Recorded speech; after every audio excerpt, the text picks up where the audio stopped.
ಎಲ್ರಿಗೂ ನಮಸ್ಕಾರ. ನೀವು ನೋಡ್ತಾ ಇದ್ದೀರಾ ಟಿವಿ ವಿಕ್ರಮ. ನಾನು ಮುಮ್ತಾಜ್ ಅಬ್ದುಲ್ ನೆಲ್ಲಡ್ಕ. ವೀಕ್ಷಕರೇ, ಪಹಲ್ಗಾಮ್ನಲ್ಲಿ ವಾಸಿಸ್ತಾ ಇದ್ದಂತಹ ಈ ಇಬ್ಬರ ಜೋಡಿ ಮನಸ್ಸು ಮಾಡಿದಿದ್ರೆ ಈ ದಾಳಿಯನ್ನ ತಪ್ಪಿಸಬಹುದಿತ್ತು. ಆದ್ರೆ ಕೇವಲ 3,000 ರೂಪಾಯಿ ಆಸೆಗೆ, ಎಷ್ಟು ಹೇಳಿ, 3,000 ರೂಪಾಯಿಯ ಆಸೆಗೆ ಭಾರತಕ್ಕೆ ದ್ರೋಹವನ್ನ ಬಗೆದು ನಮ್ಮ ದೇಶದ ಭದ್ರತೆಯನ್ನ ಪಣಕ್ಕೆ ಇಟ್ಟು ನಮ್ಮ ದೇಶದ ಜನರ ಜೀವವನ್ನ ಭಯೋತ್ಪಾದಕರ ಕೈಗೆ ಕೊಡ್ತಾರೆ. ಈ ಇಬ್ಬರ ಹೆಸರು ಬಶೀರ್ ಅಹಮದ್ ಜೋಥಾರ್, ಇನ್ನೊಬ್ಬ ಪರ್ವೇಜ್ ಅಹಮದ್. 3 ಉಗ್ರರ ಜೊತೆಗೆ ಇವರಿಬ್ರು ಕೂಡ ಈ ದಾಳಿಯ ಪ್ರಮುಖ ಆರೋಪಿಗಳು. ದಾಳಿಗೆ ಒಂದು ದಿನ ಮುಂಚೆ ಅಂದ್ರೆ ಏಪ್ರಿಲ್ 21ನೇ ತಾರೀಕು ಬಶೀರ್ ಅಹಮದ್ ಮೊದಲು ಆ ಕಾಡಲ್ಲಿ ಅಡಗಿ ಕೂತಿದ್ದಂತಹ 3 ಜನ ಉಗ್ರರನ್ನ ಆತ ನೋಡ್ತಾನೆ. ಆ ಉಗ್ರರು ಬಶೀರ್ಗೆ ಏನ್ ಹೇಳ್ತಾರೆ ಗೊತ್ತಾ? ನಮ್ಮನ್ನ ನೀನು ಬಂದು ಒಂದು ಸುರಕ್ಷಿತ ಜಾಗಕ್ಕೆ ಕರ್ಕೊಂಡು ಹೋಗಬೇಕು, ನಮಗೆ ಊಟ ನೀರಿನ ವ್ಯವಸ್ಥೆಯನ್ನ ಮಾಡಿಕೊಡ್ಬೇಕು, ಇದನ್ನು ನೀನು ಅಲ್ಲಾಹನ ಹೆಸರಲ್ಲಿ ಮಾಡು, ಕಾಶ್ಮೀರದ ಸ್ವಾತಂತ್ರ್ಯಕ್ಕೋಸ್ಕರ ಮಾಡು. ಭಾರತ ಕಾಶ್ಮೀರದ ಮೇಲೆ ಮಾಡ್ತಾ ಇರುವಂತಹ ಒಂದು ಅತಿಕ್ರಮಣಕ್ಕೆ, ಆ ಅನ್ಯಾಯಕ್ಕೆ ಪ್ರತೀಕಾರವಾಗಿ ಮಾಡುವಂತ ಪ್ರಚೋದನೆಯನ್ನ ಕೊಡ್ತಾರೆ ಹರಾಮ್ಖೋರ್ಗಳು. ಬಶೀರ್ ಆಮೇಲೆ ಅಂದ್ರೆ ಸಿಕ್ಕಾಕೊಂಡ ಮೇಲೆ ತನ್ನ ಹೇಳಿಕೆಯಲ್ಲಿ ಕೂಡ ಒಪ್ಕೊಂಡಿದ್ದಾನೆ. ಅವರಷ್ಟು ಹೇಳುವಾಗ್ಲೇ ಈತನಿಗೆ ಗೊತ್ತಾಯ್ತಂತೆ, ಎಸ್ ಇವರು ಉಗ್ರರು ಅಂತ. ಅಂದ್ರೆ ಅವರ ಮಾತಿನ ಶೈಲಿಯಲ್ಲಿ ಆ ಒಂದು ಪಂಜಾಬಿ ಛಾಯೆ ಇತ್ತು, ಪಾಕಿಸ್ತಾನದ ಜನ ಬಳಸೋ ರೀತಿಯಲ್ಲಿ ಉಚ್ಚಾರಣೆ ಇತ್ತು.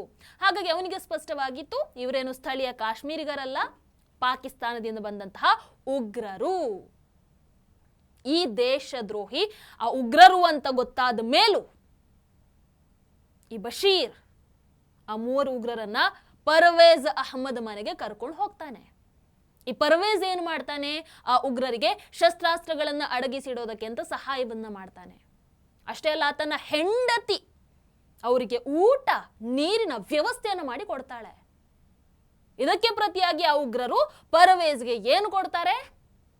3,000 ರೂಪಾಯಿ ಕೊಡ್ತಾರೆ. ಅಬ್ಬಬ್ಬಬ್ಬ, ಸುಮಾರು 5 ಗಂಟೆಗಳ ಕಾಲ 3 ಉಗ್ರರು ಪರ್ವೇಜ್ ಮನೆಯಲ್ಲಿ ಇರ್ತಾರೆ. ಕರ್ಕೊಂಡು ಬಂದಂತಹ ಬಶೀರ್ ಕೂಡ ಜೊತೆಗಿದ್ದ. ಅದೇ ರಾತ್ರಿ ಅಂದ್ರೆ ಪಹಲ್ಗಾಮ್ ದಾಳಿಯ ಹಿಂದಿನ ರಾತ್ರಿ ಸುಮಾರು 10 ಗಂಟೆಗೆ ಆ 3 ಉಗ್ರರು ಒಬ್ಬರ ಹಿಂದೆ ಒಬ್ಬರು ಅನ್ನೋ ಹಾಗೆ ಹೋಗ್ತಾರೆ. ವೀಕ್ಷಕರಲ್ಲಿ ಬಶೀರ್ ಇನ್ನೊಂದು ಮಹತ್ವದ ವಿಚಾರವನ್ನು ಕೂಡ ಒಪ್ಕೊಂಡಿದ್ದಾನೆ. ಉಗ್ರರು ಊಟವನ್ನ ಮಾಡ್ತಾ ಇರುವಾಗ ಅಮರನಾಥ ಯಾತ್ರೆ, ಭಾರತೀಯ ಭದ್ರತಾ ಪಡೆಗಳ ಕ್ಯಾಂಪ್, ಅವರ ಚಲನವಲನ ಇವೆಲ್ಲದರ ಬಗ್ಗೆ ಕೂಡ ಚರ್ಚೆ ಮಾಡ್ತಾ ಇದ್ರು. ಒಂದು ಬಾರಿ ಯೋಚನೆ ಮಾಡಿ ನೋಡಿ, ಭಾರತದಂತಹ ಪುಣ್ಯ ಭೂಮಿಯಲ್ಲಿ ಹುಟ್ಟಿದಂಥವ್ರು ಆ ದೇಶದ್ರೋಹಿ ಬಶೀರ್ ಹಾಗೆ ಪರ್ವೇಜ್ ಅಹಮದ್ ಮನಸ್ಸು ಮಾಡಿದಿದ್ರೆ, ಮನಸ್ಸು ಮಾಡೋದೇನು, ದೇಶದ ಮೇಲೆ ಕಿಂಚಿತ್ತಾದ್ರೂ ಪ್ರೀತಿ ಇದ್ದಿದ್ರೆ ಕೂಡಲೇ ಪೊಲೀಸರಿಗೆ, ಭಾರತೀಯ ಸೇನೆಗೆ ಮಾಹಿತಿಯನ್ನು ಕೊಡಬಹುದಿತ್ತು. ಆ ಮೂಲಕ ಪಹಲ್ಗಾಮ್ ದಾಳಿಯನ್ನು ತಪ್ಪಿಸಬಹುದಿತ್ತು. ಆದ್ರೆ ಈ ದೇಶದ್ರೋಹಿಗಳು ಹಾಗೆ ಮಾಡಲಿಲ್ಲ. ಉಗ್ರರ ಬಗ್ಗೆ ಮಾಹಿತಿಯನ್ನು ಕೊಡೋ ಬದಲು ಇವರಿಬ್ರು ಸೇರಿ ಅವರಿಗೆ ಅತಿಥಿ ಸತ್ಕಾರವನ್ನ ಮಾಡ್ತಾ ಇದ್ರು. ಭಾರತಕ್ಕೆ ಇದಕ್ಕಿಂತ ದೊಡ್ಡ ದ್ರೋಹದ ಉದಾಹರಣೆ ಇನ್ನೊಂದಿಲ್ಲ. ದುರಂಧರ್ ಸಿನಿಮಾದಲ್ಲಿ ಸುಮ್ಮನೆ ಡೈಲಾಗ್ ಬಿಟ್ಟಿಲ್ಲ ಅಲ್ವಾ? ಭಾರತದ ಅತಿ ದೊಡ್ಡ ಶತ್ರುಗಳು ಭಾರತದವರೇ, ಪಾಕಿಸ್ತಾನ ಆಮೇಲೆ ಬರುತ್ತೆ. ಸೆಕೆಂಡ್ ಪ್ಲೇಸ್ ಅಲ್ಲಿ ಪಾಕಿಸ್ತಾನ ನಿಲ್ಲುತ್ತೆ, ಫಸ್ಟ್ ಪ್ಲೇಸ್ ಅಲ್ಲಿ ಯಾವತ್ತಿದ್ರು ಭಾರತದವರೇ ಇರ್ತಾರೆ. ಈ ಇಬ್ಬರು ದೇಶದ್ರೋಹಿಗಳ ಅವತ್ತು ಮನಸ್ಸು ಮಾಡಿದಿದ್ರೆ 26 ಜನರ ಪ್ರಾಣವನ್ನು ಉಳಿಸಬಹುದಿತ್ತು. ಮಾಡಲಿಲ್ಲ. ಅವರಿಗೆ ಅವರ ಮತನೇ ದೊಡ್ಡದಾಗಿತ್ತು ಅನ್ಸುತ್ತೆ. ವೀಕ್ಷಕರ, ಆ ಉಗ್ರರು ಬಶೀರ್ ಅಹಮದ್ ಹಾಗೆ ಪರ್ವೇಜ್ ಅಹಮದ್ ಮನೆಯನ್ನ ಬಿಟ್ಟು ಹೋದ ನಂತರ ಮರುದಿನ ಬೆಳಗ್ಗೆ 3 ಉಗ್ರರು ಬೈಸರನ್ ಕಣಿವೆಗೆ ಬರುತ್ತಾರೆ. ಅಂದ್ರೆ ದಾಳಿ ನಡೆದಂತ ಸ್ಥಳಕ್ಕೆ. ಅವರ ಕೈಯಲ್ಲಿ ಏನೆಲ್ಲ ಇತ್ತು ಅಂತ ನೋಡಿದ್ರೆ AK-47, M4 ಕಾರ್ಬೈನ್, ಆಮೇಲೆ ಒಬ್ಬ ಉಗ್ರ ತನ್ನ ತಲೆ ಮೇಲೆ ಗೋಪ್ರೋ ಕ್ಯಾಮ್ರಾ ಕೂಡ ಹಾಕೊಂಡಿದ್ದ. ಅಂದ್ರೆ ಈ ದಾಳಿಯನ್ನ ಸಂಪೂರ್ಣವಾಗಿ ರೆಕಾರ್ಡ್ ಮಾಡೋ ಉದ್ದೇಶ ಇತ್ತು. ಅದಾದ ನಂತರ ಶುರು ಮಾಡ್ಕೊಳ್ತಾರೆ. ಅಲ್ಲಿದ್ದಂತಹ ಪ್ರವಾಸಿಗರನ್ನ ಮೊದಲು ಕೇಳಿದ್ದೆ, ನಿಮ್ಮ ಧರ್ಮ ಯಾವುದು ಅಂತ. ಆಮೇಲೆ ಕಲ್ಮಾ ಬರುತ್ತಾ ಅಂತ. ನಾನು ಹಿಂದೂ, ನನಗೆ ಕಲ್ಮಾ ಬರಲ್ಲ ಅಂತ ಹೇಳಿದವರಿಗೆ ತಕ್ಷಣ ಗುಂಡಿಟ್ಟು ಕೊಲ್ತಾರೆ. ನೋಡಿ, ಆ ಮೂವರು ಉಗ್ರರು ಏನಿದ್ದಾರೆ ಬಹಳ ಜಾಣ್ಮೆಯಿಂದಾನೆ ಆ ಸ್ಥಳವನ್ನು ಆಯ್ಕೆ ಮಾಡ್ಕೊಂಡಿದ್ರು. ಯಾಕಂದ್ರೆ ಒಂದೇ ಜಾಗದಿಂದ ಹೆಚ್ಚು ಜನರನ್ನ ಗುರಿಯಾಗಿಸಬಹುದಾದಂಥ ಸ್ಥಳ. ಆಮೇಲೆ ಅಷ್ಟು ಈಸಿಯಾಗಿ ಅಲ್ಲಿಗೆ ಯಾರಿಗೂ ಬರೋದಕ್ಕೂ ಆಗಲ್ಲ. ಅಂಡ್ ಅಲ್ಲಿ ಏನಾಗ್ತಾ ಇದೆ ಅಂತ ಅಷ್ಟು ಈಸಿಯಾಗಿ ಮಾಹಿತಿ ಹೋಗೋದು ಇಲ್ಲ. ಇಡೀ ಪ್ರದೇಶವನ್ನ ಕಿಲ್ ಝೋನ್ ಆಗಿ ಮಾಡಿಬಿಡ್ತಾರೆ.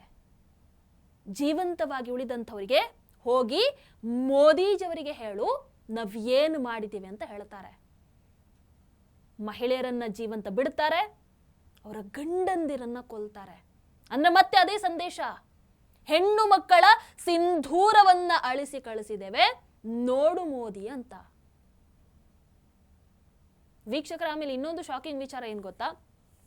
ಪಹಲ್ಗಾಮ್ ದಾಳಿಯಲ್ಲಿ ಬಳಸಿದಂಥ ಇದೇ ಆಯುಧಗಳನ್ನ ಈ ಹಿಂದಿನ ಜಮ್ಮು ಕಾಶ್ಮೀರದಲ್ಲಿ ನಡೆದಂತಹ ಇನ್ನೂ 4 ಉಗ್ರ ದಾಳಿಗಳಲ್ಲಿ ಬಳಸಲಾಗಿತ್ತು. ಅಂದ್ರೆ ಇವೆಲ್ಲವೂ ಕೂಡ ಬೇರೆ ಬೇರೆ ಘಟನೆಗಳು ಅಲ್ಲ, ಒಂದೇ ನೆಟ್ವರ್ಕ್, ಒಂದೇ ಆಯುಧಗಳನ್ನ ಮತ್ತೆ ಮತ್ತೆ ಬಳಸ್ಕೊಂಡು ಆಗಿರುವಂಥದ್ದು.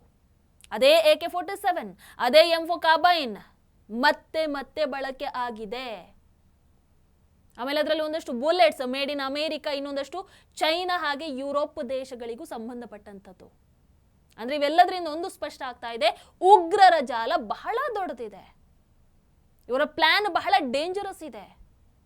ಒಂದು ಇಂಟರ್ನ್ಯಾಷನಲ್ ವೆಪನ್ ನೆಟ್ವರ್ಕ್ ಮೂಲಕ ಈ ಉಗ್ರರಿಗೆ ಆಯುಧಗಳು ಸಿಗ್ತಾ ಇವೆ.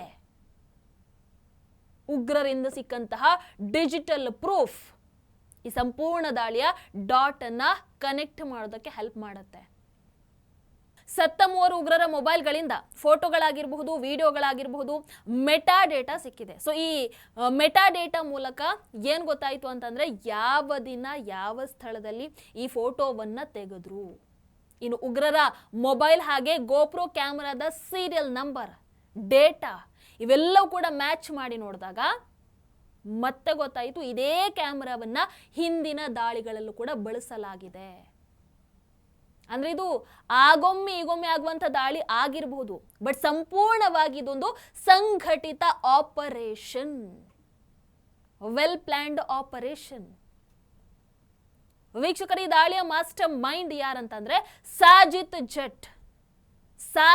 ಜಟ್ ಆತ ಪಾಕಿಸ್ತಾನದಲ್ಲಿ ಕೂತು ಈ ಸಂಪೂರ್ಣ ಆಪರೇಷನ್ ಅನ್ನ ಹ್ಯಾಂಡಲ್ ಮಾಡ್ತಾ ಇದ್ದ. ಅಂಡ್ ಇನ್ನೊಂದು ದೊಡ್ಡ ವಿಚಾರ, ಕಾಶ್ಮೀರದಲ್ಲಿ ಒಂದೇ ಉಗ್ರ ನೆಟ್ವರ್ಕ್ ಇರುವಂತದ್ದು ಅಂಡ್ ಅದೇ ಮತ್ತೆ ಮತ್ತೆ ದಾಳಿಯನ್ನ ಮಾಡ್ತಾ ಇತ್ತು. ಇಲ್ಲಿ Lashkar A Toiba and the resistance force TRF ಈ 2 ಹೆಸರುಗಳು ಈ ದಾಳಿಯಲ್ಲಿ ಕೇಳಿಬಂತು. ಬಟ್ ಆಕ್ಚುಲಿ ಏನು ಅಂತಂದ್ರೆ ಲಷ್ಕರ್ ಎ ತೊಯ್ಬಾ ತನ್ನ ಹೆಸರನ್ನ ಆವಾಗ ಬದಲಾಯಿಸ್ತಾ ಇರುತ್ತಂತೆ. ಹೊಸ ಸಂಘಟನೆಗಳ ಹೆಸರಿನಲ್ಲಿ ಮುಂದೆ ಬರ್ತಾ ಇರುತ್ತೆ. ಆದ್ರೆ ಇವರ ಪೇರೆಂಟ್ ಆರ್ಗನೈಸೇಷನ್ ಯಾವತ್ತಿದ್ರು ಒಂದೇ, ಲಷ್ಕರ್ ಎ ತೊಯ್ಬಾ. ಅಂಡ್ ಅದು ಇವತ್ತಿಗೂ ಪಾಕಿಸ್ತಾನದಲ್ಲಿ ಇದೆ. ಸೊ ಎಸ್ ವೀಕ್ಷಕರು, ಇದಾದ ನಂತರ ಸುಮಾರು 300 ಚದರ ಕಿಲೋಮೀಟರ್ ಪ್ರದೇಶವನ್ನು ನಮ್ಮ ಭದ್ರತಾ ಸಿಬ್ಬಂದಿಗಳು, ಭದ್ರತಾ ಸಂಸ್ಥೆಗಳು, ನಮ್ಮ ಸೇನೆ ಸಂಪೂರ್ಣವಾಗಿ ಶೋಧಿಸ್ತಾರೆ. ಕೊನೆಗೆ ಕಾಡಿನ ಒಳಗಿಂದ ಆ 3 ಉಗ್ರರನ್ನ ಪತ್ತೆ ಹಚ್ಚಿ ಅವರನ್ನ ಎಲ್ಲಿಗೆ ಕಳಿಸಬೇಕೋ ಅಲ್ಲಿಗೆ ಕಳಿಸಿಕೊಡ್ತಾರೆ. ಇನ್ನೊಬ್ಬ 4th ಪರ್ಸನ್ ಅಂದ್ರೆ ಈ ದಾಳಿಯನ್ನ ಹ್ಯಾಂಡಲ್ ಮಾಡ್ತಾ ಇದ್ದವನು ಆತ ಬಂದಿರಲಿಲ್ಲ. ಬಂದಿದ್ರೆ ಆತನಿಗೂ ಅದೇ ಗತಿ ಇರ್ತಿತ್ತು. ಆತ ಸ್ಮಾರ್ಟ್ ಆಗಿ ಪಾಕಿಸ್ತಾನದಲ್ಲೇ ಕೂತು ಈ ಉಗ್ರರಿಗೆ ಮಾರ್ಗದರ್ಶನವನ್ನ ನೀಡಿ ದಾಳಿಯನ್ನ ನಡೆಸ್ತಾ ಇದ್ದ. ಗೊತ್ತಿಲ್ಲ ಇವಾಗ್ಲೂ ಇದ್ದಾನ ಅಂತ, ಬಟ್ ಪಾಕಿಸ್ತಾನದಲ್ಲಿ ಎಲ್ಲೋ ಅಡಗಿ ಕೂತಿದ್ದಾನೆ ಅನ್ನುವಂತಹ ಮಾಹಿತಿ ಕೂಡ ಇದೆ, ಬಟ್ ಇಟ್ಸ್ ನಾಟ್ ಕನ್ಫರ್ಮ್ಡ್. ಇದು ಪಹಲ್ಗಾಮ್ ದಾಳಿಯ ಒಂದು ಸಂಪೂರ್ಣ ಸತ್ಯಕಥೆ. 3,000 ರೂಪಾಯಿಗೆ ತನ್ನ ಮತಕ್ಕೋಸ್ಕರ ಭಾರತವನ್ನ ಬಿಟ್ಟುಕೊಟ್ಟಂತಹ ದೇಶದ್ರೋಹಿಗಳ ಕಥೆ. ಇದೇ ದೇಶದ ಅನ್ನವನ್ನ ತಿಂದು ಇದೇ ದೇಶಕ್ಕೆ ದ್ರೋಹವನ್ನ ಬಗೆದಂಥವರ ಕಥೆ.